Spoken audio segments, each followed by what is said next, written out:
보겠습니다.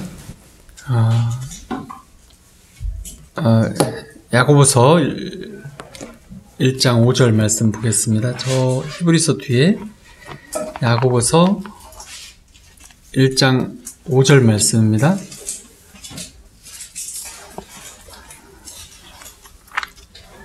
아, 370쪽 제 성경은 그렇네요. 야고보서 1장 5절 다 같이 너희 중에 누구든지 지혜가 부족하거든 모든 사람에게 후히 주시고 꾸짖지 아니하시는 하나님께 구하라 그리하면 주시리라. 그리고 에베소서 말씀 6장 17절 18절 말씀 봉독하겠습니다. 다 같이 316쪽이네요. 에베소 6장 17절 18절 다 같이 시작. 구원의 투구와 성령의 검 곧 하나님의 말씀을 가지라. 모든 기도와 간구를 하되 항상 성령 안에서 기도하고 이를 위하여 깨어 구하기를 항상 힘쓰며 여러 성도를 위하여 구하라. 아멘. 지난주에 제 기도를 할 때 먼저 나의 문제와 나의 상황 또 나의 필요에 따라서 내가 주 안에서 원하는 어떤 일이 생기면 또는 그 일을 위해서 아버지의 나라를 위해서 합당한 성경 말씀을 찾아서 읽고 그것을 쭉 묵상하다가 그러면 이제 기도의 문이 열리면 성령께서 우리를 주장해 주시면 그분의 인도하심에 따라서 기도하라 이런 내용이었죠? 네, 다 잊지 않으셨군요. 네, 감사합니다. 우리가 신앙생활 중에서 또 이 땅에서 사는 것 중에서 가장 큰 기쁨이 무엇일까요? 하나님과 교제하는 것이죠. 하나님과 소통하는 것이 말할 수 없는 기쁨이 돼요. 또 기도하면서 성령의 임재에 들어가기도 하고 또 우리가 기도 삼매경에 들어가고 말씀을 읽다가 성령의 다스림을 받기도 하고 여러 가지가 있지만 그 안에는 평강과 기쁨이 넘치는 거죠. 그런데 우리가 기도할 때는 먼저 하나님께 무엇을 구하기 전에 이런 생각을 가져야 돼요. 나는 하나님께 말씀을 드리고 있다. 그리고 그분의 말씀을 주시는 말씀을 듣겠다. 이런 태도가 굉장히 중요해요. 그저 나는 급하고 큰일 났습니다 하면서 막 아뢰는 그렇게 기도를 하면 우리 간청을 듣고 계시며 내 기도에 응답을 주실 거다라는 믿음보다는 나는 기도하는 필요가 더 중요하다라는 거잖아요. 근데 하나님께서는 내 간청을 듣고 계시고 또 내 기도에 응답하신다는 것, 이것을 어디서 알게 되냐면 기도의 영이 임하면 기도의 영이 성령이시죠. 그리고 예수 그리스도의 영이 성령이시고 그분께서 우리를 주장해 주시면 성령께서 하나님 보좌 앞으로 우리를 이끌어 가시도록 그분을 의지해야 해요. 그분께 맡겨야 돼요. 그래서 자녀 우리의 삶 속에서 하나님의 의와 하나님의 뜻을 구하고 또 그분의 충만한 어떤 은혜와 능력 또 응답들이 임하는 것, 그래서 우리의 삶이 하나님의 뜻에 다가가는 일, 그분의 뜻을 행하는 일, 이것이 기도라고 하는 것이죠. 근데 이제 많은 사람들은 기도에 시간 투자를 하기를 어려워해요. 그러면은 하늘나라에서 주시는 은혜와 축복, 또 충만한 열매들, 또 능력, 이런 것들을 다 포기할 수밖에 없게 되는 거죠. 시편에 보면 62편 11절에 말씀을 내가 들었나니 권능은 하나님께 속하였다 하셨도다. 하나님의 말씀을 내가 들었는데 하나님의 권세와 능력이라고 하는 것은 하나님께 속하였다는 거예요. 그런데 이 말 뜻의 속뜻은 뭐냐면 하나님께 속한 모든 것은 우리가 구하면 우리 것이 될 수 있다는 것이죠. 다윗이 그걸 깨닫고 노래하는 것이에요. 예수님께서도 사랑하는 우리들에게 그분의 능력의 손, 충만한 능력의 오른손을 우리에게 내미시려고 이렇게 말씀을 하셨어요. 마태복음 7장 7절에서 구하라 그리하면 너희에게 주실 것이요 찾으라 그리하면 찾아낼 것이요 문을 두드리라 그리하면 너희에게 열릴 것이니 너희가 악한 자라도 좋은 것을 자식에게 줄 줄 알거든 하물며 하늘에 계신 너희 아버지께서 구하는 자에게 좋은 것으로 주시지 않겠느냐. 이 하물며가 나온 문장들은 아주 중요한 문장들이에요.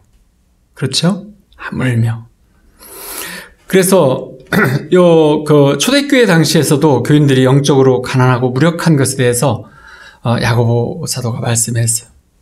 기도를 많이 해서 무릎이 낙타무릎같이 됐다고 하는 사람이 야고보 사도인데 4장 2절에서 너희가 얻지 못하면 구하지 아니하기 때문이다 이렇게 말씀하셨어요. 하나님께서는 우리의 자녀들이 능력의 삶을 살 수 있도록 완벽하게 준비를 다 해주셨어요. 그분은 우리가 하나님의 무한한 능력을 사용할 수 있도록 다 준비해 주셔서 다 우리를 위해서 해놓으셨죠. 그런데도 성경 말씀에서 보면 여러 번 거듭해서 구하라 그리하면 너에게 주실 것이요 라는 말씀을 반복해서 말씀을 하세요. 근데 이제 우리 믿음의 선진이라고 하는 분들은 이 말씀을 전폭적으로 온전하게 믿었어요. 그리고 그것을 삶에서 참이다라는 것을 확인했죠. 초대교회 교인들은 엄청난 능력이 있었어요. 우리가 사도행전이라든지 이런 데서 읽어보면 베드로와 요한은 그들 사이에서 얼마나 큰 능력을 보여줬는지 정말 놀랍죠. 그런데 그 당시 상황을 생각해보면 끈질기고 가혹한 박해, 지금 우리가 우리 상황에서 당하는 우리 삶에서 신앙생활하는 어려움들, 이것들은 정말로 뭐 세 발의 옥화 뭐 이런 정도 되는 거잖아요. 정말 세 발의 피예요. 그야말로 요즘 아이들 말로 쓰면 장난이죠. 하지만 이 장난은 마귀가 하는 것이기 때문에 말은 장난이라고 하지만 쉬운 것은 아닌 거죠. 초기의 사도들과 사역자들은 극심한 고난 속에서 그런 아주 고통스러운 환경 속에서도 사역을 계속했어요. 그러면서 어떤 일이 있었냐면 사도행전 2장 47절 하나님을 찬미하며 또 온 백성에게 칭송을 받으니 주께서 구원받는 사람을 날마다 더하게 하시니라. 5장 14절 믿고 죽기로 나오는 자가 더 많으니 남녀의 큰 무리가 였더라. 이렇게 이런 사도행전에 보면 이런 기록들이 계속 나와요. 그들이 정말 엄청난 능력, 어떻게 보면 막 불가항력적인 능력을 보일 수 있었던 비결이 무엇일까요? 사도행전 6장 4절에서 이렇게 말해요. 우리는 오로지 기도하는 일과 말씀 사역에 힘쓰리라. 이 지금 사도들이 하는 말이에요. 우리가 오로지 기도하는 일과 말씀 사역에 힘쓰리라. 그러면 사도들만 그렇게 했냐면 그렇지 않아요. 평신도들도 또한 그렇게 했어요. 초대교회의 세 가지의 특징이 있다고 하면 첫 번째 특징은 뭐냐면 집회라든지 그 성령이 임한 사람들이 병고침의 은사를 거의 많이 가지고 있었어요.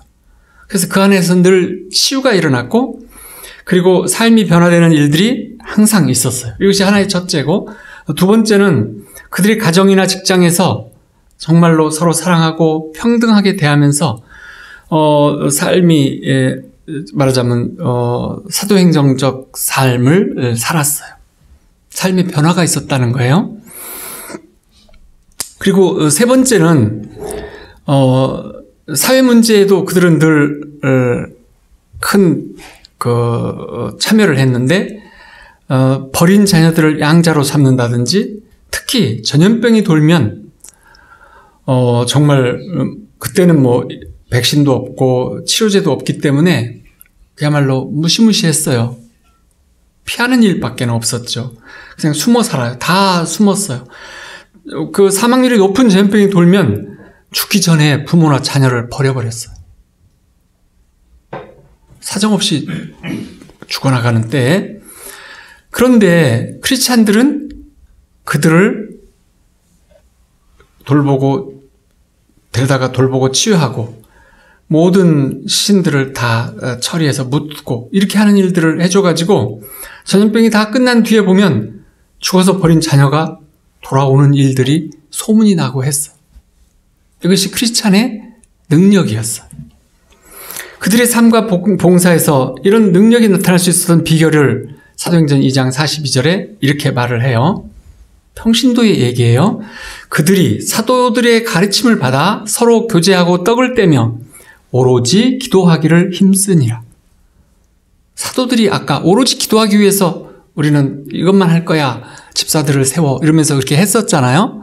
근데 평신도들도 마찬가지였어. 오로지 기도하기에 힘썼어. 여기서 말하는 기도는 여러 가지를 포함하고 있어. 우리가 언제나 영혼육을 새롭게 할 수 있는 곳이 있는데 그곳이 어디 있죠? 하나님의 보좌. 보좌 앞이죠. 예수님의 임재 안에 있는 성령의 임재 안에서 우리가 영혼육이 늘 새로워질 수 있어요. 시편에서도 50장 15절에 환난 날에 나를 부르라. 내가 너를 건지리니 내가 나를 영화롭게 하리로다. 환난을 당한 자가 하나님을 부르는데 하나님께서는 그를 건져주시면서 그로 하여금 하나님을 영화롭게 하는 삶을 살게 해주신다는 거예요. 하나님은 그래서 우리 모든 자녀의 기도에 응답하시기를 기뻐하세요. 이사야는 그것을 이렇게 표현했어요. 40장 31절에서 오직 여호와를 앙망하는 자는 새 힘을 얻으리니 독수리가 날개치며 올라감 같을 것이요 다른 박질하여도 곤비하지 아니하겠고 걸어가도 피곤하지 아니하리로다. 근데 많은 그리스도인들이 보면 기도에 인색해요. 시간을 못 내요. 너무 바빠서 기도할 수가 없는 거죠. 그래서 결국 너무 바쁜 나머지 삶에서는 경제적으로는 좀 좋을지 모르지만 능력이 없는 사람이 돼버려요. 그저 하늘을 쳐다보기만 하는 사람이 되는 거죠. 하나님께서는 우리에게 주시기를 원하는 그 하나님의 능력, 우리 삶과 사역의 현장에서 나타나지 못해요. 그것을 뭐라고 표현하셨어요? 구하지 않기 때문에 도움도 능력도 얻지 못한다. 이렇게 말씀을 하셨어요. 크리스찬들을 연구조사한 것들을 이렇게 보면은 많은 기독교인들이 기도의 능력을 믿지 않는다라고 해요. 몇 %인가는 알지만 말할 수 없어. 많아요. 심지어 많이 기도하는 사람과 열심히 일하는 사람을 비교하면서 기도만 열심히 하는 사람을 무시하는 그런 일들이 교회 안에도 있어요. 우리 교회는 없지만 교회사를 보면 주님께 영광의 역사로 만든 사람들 모두 기도의 사람들이었어요. 기도의 능력을 이론적으로만 믿는 사람들은 기도의 능력을 경험하지 못하죠. 하루에 얼마만큼씩 기도하세요? 얼마 정도를 기도하면 좋을까요? 마귀가 제일 잘하는 일이 뭐냐면 교인들과 사역자들로 하여금 기도 무기를 사용할 수 없도록 만드는 것이 마귀가 가장 잘하는 일이에요. 마귀는 교회가 기도를 포기할 수만 있다면 너희들 전 세계 복음 선교 이런 것들을 막 이름을 걸고 기관을 더 늘리고 조직을 많이 만들고 그런 것들을 관리하고 그런 일들을 많이 좀 해. 마귀는 그런 일을 별로 신경 쓰지 않아요. 아마도 마귀는 오늘날 우리나라 교회들을 보면서 아마 미소를 조용히 지을지도 몰라요. 교회 내 주일학교, 여러 가지 봉사들, 기관들, 여러 가지 모임들, 부흥회들, 이런 것들 얼마든지 해라. 하지만 믿음으로 기도하는 일, 그걸 통해서 전능하신 분의 능력이 자기들한테 임하게만 하지 말아달라. 이렇게 자기 능력을 억제만 하지 말아달라. 이렇게 원하죠. 마귀는 오직 하나님만을 두려워하고 예수님 이름을 두려워하고 성령께서 역사하는 것을 두려워하는 것이죠. 나머지는 두려워하지 않아요. 오늘날 교회는 점차로 효율적으로 조직화되어서 발전되어 가고 있지만 기도의 능력은 점점 좀 약해져가는 특징이 있어요. 그렇지만 기도의 능력을 믿고 성경의 가르침대로 기도하는 사람들, 우리 일어난다면 우리 성경의 또 교회사의 과거처럼 큰 일을 하는 일들이 일어나게 돼요. 얼마든지 하나님과 친밀한 기도를 하는 자녀들을 통해서 역사적인 교회가 했던 어떤 일들도 할 수 있는 것이죠. 기도는 예수님이 원하시고 하나님이 이룰 수 있도록 모든 것을 이루기 원하는 모든 것을 이룰 수 있어요. 왜냐하면 하나님의 팔격인 천사들이 기도하는 것에 따라서 일하시기 때문에 그래요. 예수님이 뭐라고 말씀하셨어요? 뜻이 하늘에서 이룬 것처럼 이 땅에서도 이루어지기를 기도해라. 하늘에서 뜻이 이루어진 것은 하나님 자신이, 하나님께서 다 다스리시기 때문이죠. 하지만 이 땅은 우리에게 맡겼어요. 근데 사람에게 맡겼는데 그 하나님의 자녀로서의 능력을 발휘하지 못할 때 아들을 보내셔서 죄 때문인 걸 아시고 회복을 시켜주셨는데, 그래서 이 땅에 천사들을 내려보냈어요. 그럼 그 천사들은 무조건 천사들을 하나님이 일일이 너는 가서 이렇게 하고 저렇게 하라고 하지 우리는 그렇게 알고 있지만 천사들은 우리 기도에 따라서 움직이는 거예요. 하나님이 부리는 영이신데 부리는 종이죠, 천사는. 그런데 이 땅에 성령을 이 땅에 내려보내신 이후에는 우리의 기도에 반응하도록 해놓으셨어요. 그래서 예수님이 기도는 무한히 많은 은혜와 능력과 축복이 가득한 하늘 창고의 문을 여는 열쇠다라고 말씀을 하셨어요. 보물 창고의 키를 하나님은 주셨어요. 그래서 그 키를 예수님이 가지시고 우리에게 다시 넘겨주시면서 구하라, 찾으라, 두드려라. 그렇게만 하면 무조건 열어주겠다라고 말씀을 하셨죠. 그래서 기도의 능력의 한계가 있다고 하는 것은 어쩌면 하나님 능력의 한계라고도 말할 수 있어요. 하나님께서 모든 것이 가능하시다면 기도는 그분의 전능한 힘을 온전히 빌릴 수 있다는 것이죠. 우리 세계사, 근대사를 보면 믿음의 사람들이 기도에 하나님께서 어떻게 반응했는지를 볼 수 있어요. 종교개혁으로 개신교들이 처음 생겨났어요. 그랬을 때 당시에 유럽 모든 국가들은 가톨릭 국가였어요. 구교. 그래서 이 개신교들이 태어나서 기도하고 말씀을 읽고 그리고 하나님과 직접 기도하는 이런 일을 시작하자 그들을 핍박하기 시작했어요. 저 사람들이 지금 모든 제도를 부정하고 문제를 일으킬 거야. 그런데 이제 유럽, 독일, 프랑스를 중심으로 해서 기도하는 이 개신교도들이 생겨나서 그들이 굉장히 건실하면서 기도하면서 생활을 깨끗하게 하면서 엄청난 기도를 하면서 기도해서 점점 세가 많아지자 프랑스 같은 곳에서는 한 곳에 다 모여라. 너희가 모여서 원하는 것을 들어서 너희들을 따로 개신교도들 나라에서 인정해 주겠다. 그렇게 다 모이라고 해놓고는 한 사람도 빼지 않고 총살시켜버렸어요. 근데 이제 거기에 참여하지 않았던 남겨진 자들이 있어요. 이 땅에 어떤 일에도 항상 남겨진 자들이 있어요. 성경에서 보면 그 남겨진 자들을 중요하게 써주시죠. 그 남겨진 자들이 영국으로 건너갔어요. 영국에서는 당시에 가난했던 영국은 정부에서 경제적인 지원을 해주면서 그들이 많은 새로운 것을 이렇게 개발하려고 하고 과학적인 연구를 하고 이렇게 하는 것을 보고 그들을 지원해 줬어요.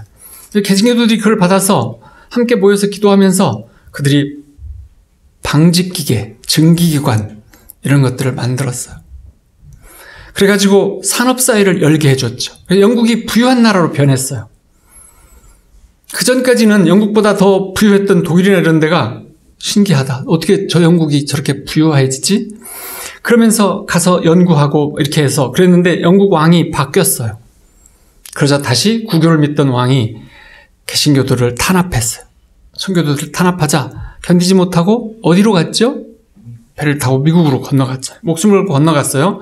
그리고 건너가기 전에 네덜란드나 덴마크 등으로도 넘어갔어요. 지금도 그런 나라들이 개신교에 힘이 있는 나라들이에요.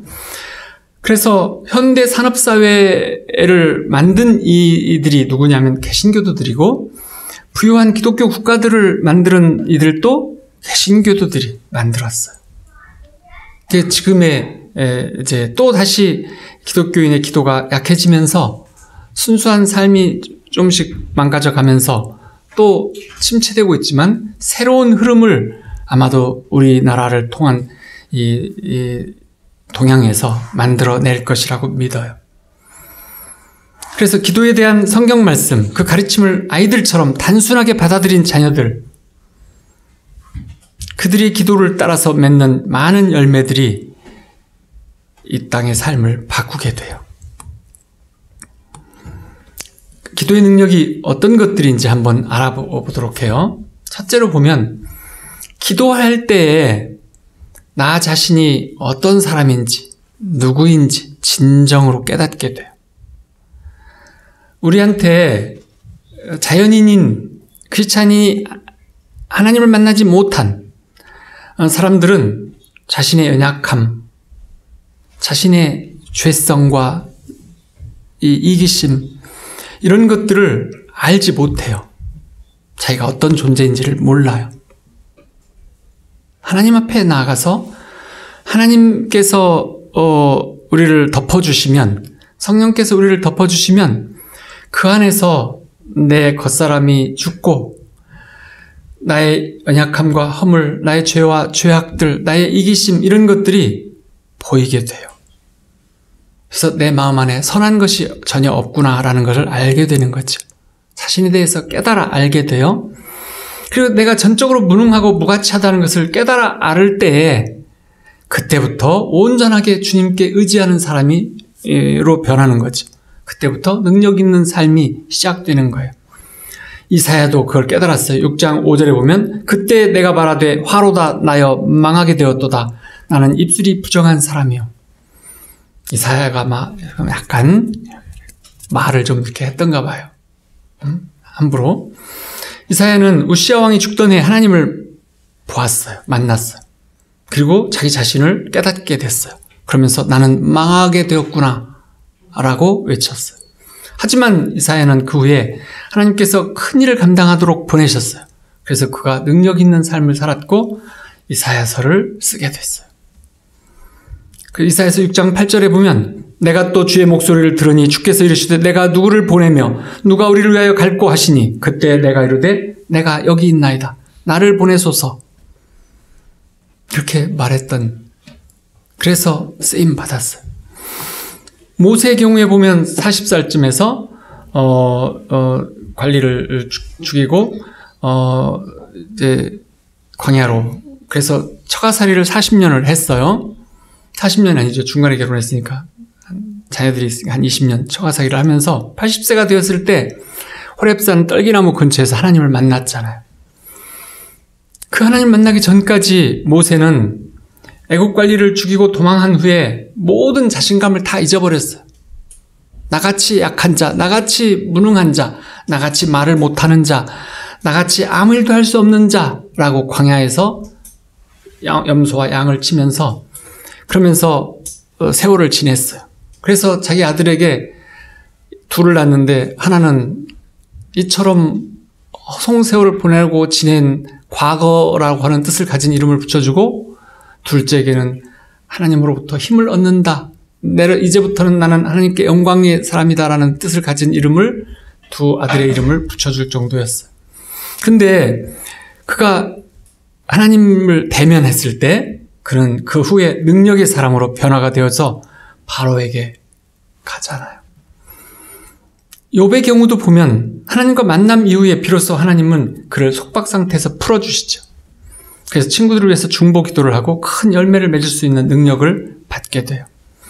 욥기 42장 6절에 내가 스스로 거두어드리고 티끌과 재 가운데서 회개하나이다. 하나님을 만나면서 그는 진정한 회개를 알았어요. 내 육신이 본질상 어떤 존재인지 깨달았던 거죠. 이런 깨달음을 주님 안에서 깨달은 자가 그 후로 자신을 하나님의 자녀일 수밖에 없는, 하나님께 의지하고 하나님께 구할 수밖에 없는 자신을 깨닫고 주 안에서 기도하는 자가 되었었을 때 그의 충만한 능력을 가진 사람으로 변화가 되는 거죠. 시편 139편 23절에 보면 그런 다윗도 자신을 이렇게 기도했어요. 하나님이시여 나를 살피사 내 마음을 아시며 나를 시험하사 내 뜻을 아옵소서. 다윗은 이런 기도를 단 한 번 드렸을까요? 아니면 반복해서 드렸을까요?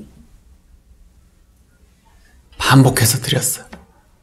다윗은 새벽을 깨우면서 아침마다 새벽에 일어나서가 아니라 새벽을 깨운다는 건 무슨 뜻이에요? 아침이 되어서라는 뜻이 아니고 새벽을 깨운다는 말은 뭐예요? 새벽을 내가 깨우는 거예요. 내가 깨어난 때가 지금 새벽입니다. 점점 그렇게 말하는 거예요. 내가 일어난 시간이 새벽입니다. 그럼 다윗은 몇 시쯤 일어났을 것 같아요? 3시. 예, 3시에서 4시 사이쯤 될 거예요. 그래서 자기가 새벽을 깨웠다. 무슨 말인지 이해하셨죠? 그렇게 표현했어요. 뭘로 깨웠을까요? 다윗은 기도로, 임재로, 찬양으로 깨웠을 거예요. 그렇게 날마다 반복해서 드릴 때 하나님 편에서 우리를 보시는 것처럼 나 자신을 볼 수 있게 되어져요. 하나님을 찬양하면서 하나님 앞에 나를 드리고 다가가면 갈수록 하나님 편이 되어지면서 나 자신을 보게 돼요. 그래서 그래야지 진정으로 나 자신을 내려놓게 돼요. 나 자신을 다 온전히 내려놓는 일, 그것이 회개라는 것이죠. 십자가에 나를 다 내놓고 겉사람을 죽는 일, 그것이 진정한 회개예요.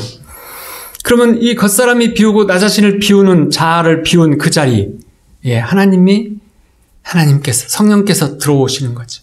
자리하시는 거예요. 바로 거기가 능력의 자리이기도 하고 은혜의 자리이기도 하고 주님과 소통하는 자리이기도 하고 그러는 거예요.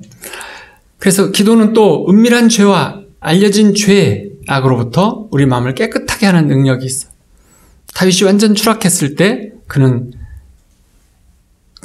엎드려서 기도했고 울면서 기도했고 하나님께서는 그의 죄악을 완전히 씻어주었어요.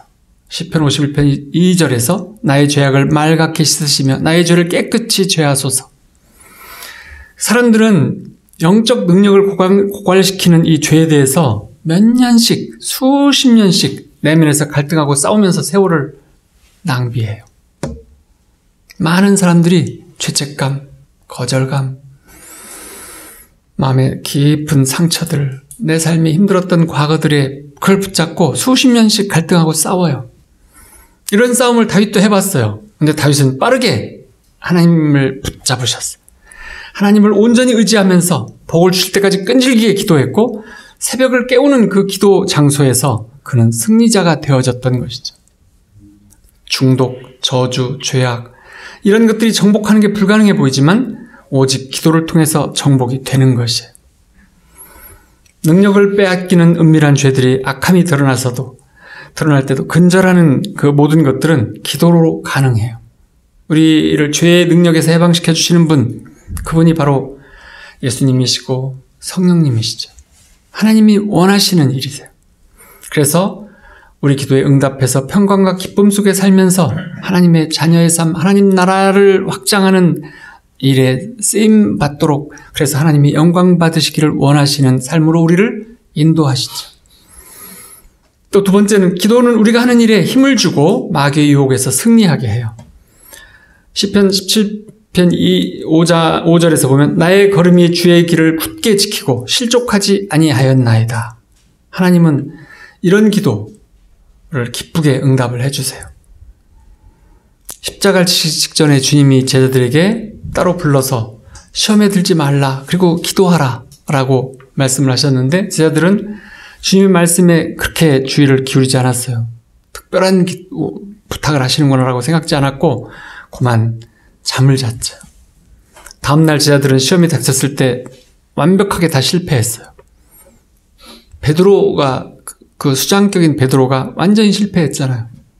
3번을 부인하고 닭이 우는 소리를 듣고는 밖으로 나가서 울면서 완전히 실패했음을 고백했어요. 하지만 주님은 인류 최고의 시험에서 영광스럽게 이기셨어요. 죽음을 이기시는, 죽음까지로 하나님께 순종하는 그 싸움에서 승리하셨어요. 늘 기도하고 준비한다면 우리도 시험에서 이길 수 있는 것이죠.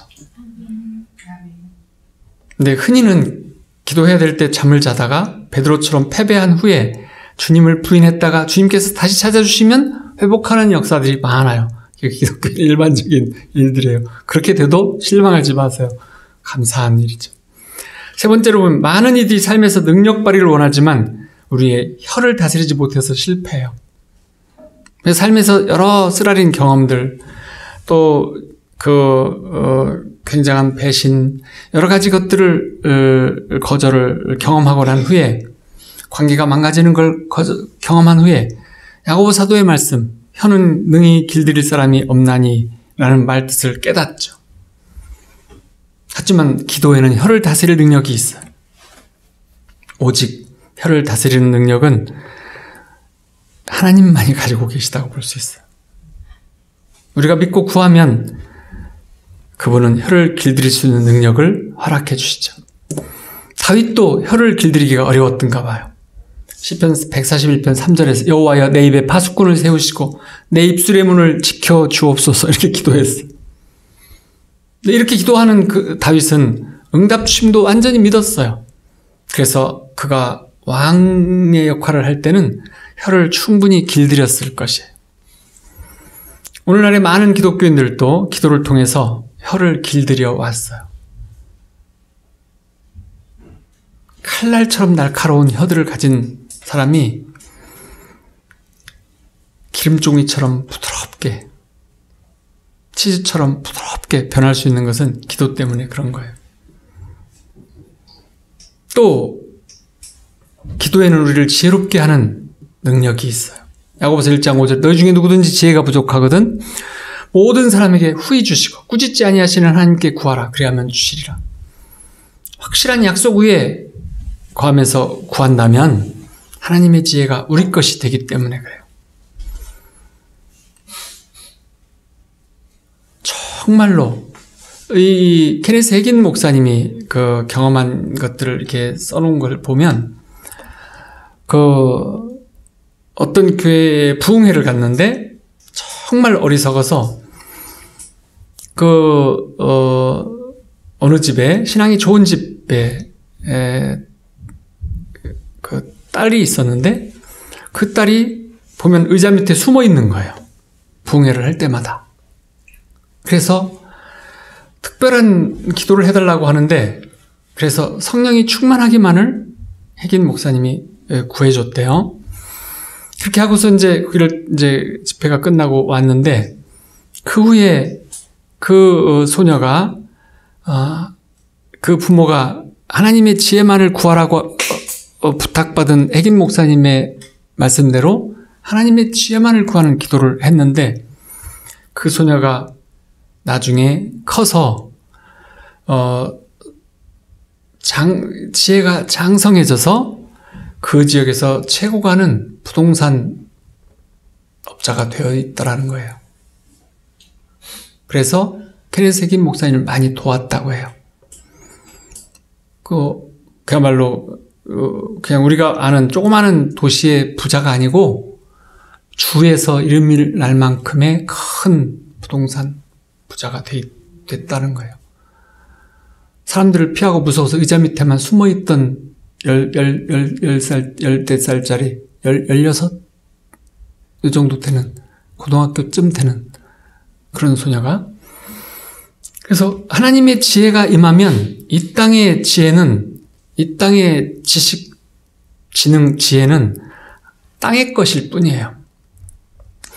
하나님께서는 자녀들이 어둠 속에서 더듬더듬거리면서 찾는 것을 좋아하지 않으세요. 그래서 하나님께서는 하나님의 가지신 전능한 지혜, 무한한 지혜를 자녀들이 사용하기를 원하시고 그를 준비해 두셨어요. 우리가 원하는 것은 뭐냐면 믿음으로 구하는 것뿐이에요. 그래서 야고보 사도는 1장 6절에서 오직 믿음으로 구하고 조금도 의심하지 말라. 많은 자녀들이 믿음으로 나가지 못하고 어리석음 가운데 비틀거려요. 세상의 방식을 찾아서 애를 쓰고 노력해봐요. 하지만 그때마다 실패하면서 그러면서 많은 시간을 보내고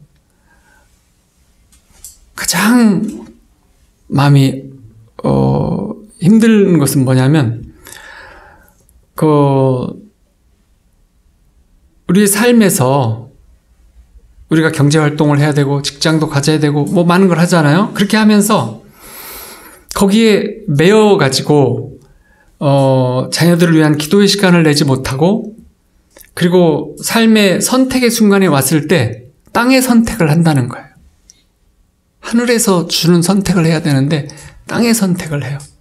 그러면 어떻게 되냐면 그의 삶 전체가 지혜롭지 못한 상황으로 가게 되는 거죠.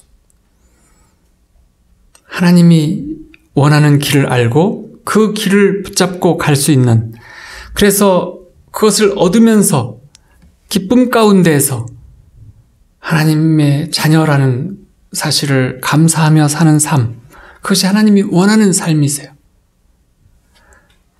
특별히 모든 선택에서는 하나님께 그 길을 맡기기를 축원합니다. 또 말씀 안에서 놀라운 것들을 볼 수 있도록 우리 눈을 열어주는 능력이 기도 안에 있어요. 특별히 성경 말씀이 나한테 어떻게 적용돼야 하지? 믿음으로 기도를 늘 하면서도 하나님의 말씀이 나한테 어떻게 적용돼야 될까를 늘 궁금해하는 사람, 그들은 그 기도를 쭉 해가면서 하나님께서 나를 향해 주시는 말씀들과 또 그 말씀의 의미를 깨닫게 돼요. 성경 내용이 진실로 믿어지고 햇빛 아래서 환하게 보이는 것처럼 익숙했던 성경 구절이 새로운 의미로 다가오는 일, 그것을 경험한 사람들은 새 능력의 원천으로 삼게 돼요. 성경의 의미를 깨닫는 데 도움이 되는 것은 신학교육이 아니고 기도인 것이에요. 기도하는 사람만이 성경과 말씀을 온전히 이해할 수 있게 돼요. 또 삶의 능력이 복된 능력, 또 다양한 사역들이 임하게 하는, 은사들이 임하게 하는 것들이 바로 기도예요. 우리가 그 능히 아는 거죠. 누가복음 11장 13절, 너희가 악한 자라도 좋은 것을 자식에게 줄 줄 알거든 하물며 너희 하늘 아버지께서 구하는 자에게 성령을 주시지 않겠느냐. 악한 자라도, 악한 부모라도 좋은 것을 자식에게 줄 줄 아는데 하물며 하나님 아버지께서 가장 좋은 것을 자녀에게 주는데 그것이 뭐냐면 성령이다, 이 말씀이시죠. 예수님의 제자들이 최초에 마음을 다 같이 해서 전심으로 기도했을 때 그들은 성령의 충만함을 받았고 기름 부심을 받았고 그곳에 부흥을 경험했어요. 사도행전에 그들이 빌기를 다음에 모인 곳이 진동하더니 우리가 다 성령이 충만하였다, 이렇게 표현되는 곳이 여러 군데 있어요. 믿지 않는 지역 사마리아로 내려온 베드로와 요한이 회심한 자들이 있었는데 그들이 성령이 함께하지 못한 걸 알고 성령 받기를 기도하자 저들에게 안수함에 저희가 성령을 받았다. 사도행전 여러 군데서 그런 말씀들을 해요. 사도 바울은 에베소 교인들에게도 속사람이 성령으로 말미암아 능력으로 강건하게 되도록 기도했고 우리 주 예수 그리스도의 하나님 영광의 아버지께서 지혜와 계시의 영을 너희에게 주셔서 하나님을 알게 하기를 원한다라고 에베소에 보면 써 있어요. 사도 바울이 기도했어요. 영광의 아버지께서 지혜와 계시의 영을 너희에게 주셔서 하나님을 온전하게 알고 구원받기를, 영혼육이 다 구원받기를 원한다, 이런 말씀이죠. 이런 모든 일이 오직 기도를 통해서 일어난다는 거예요. 그래서 우리는 말씀을 붙잡고 기도한다 그랬잖아요. 무슨 말씀을 붙잡고 기도해요? 내 영혼이 잘됨같이 범사에 잘되고 강건하기를 우리는 기도해야 해요. 그리고 중보기도도 그렇게 해줘야 돼요. 성령 충만한 능력이 우리 마음과 삶에 임하도록 만드는 일, 이것이 기도예요. 우리가 어떻게 하면 마귀의 넘어가면서 망가지는 삶을 살지 아니하고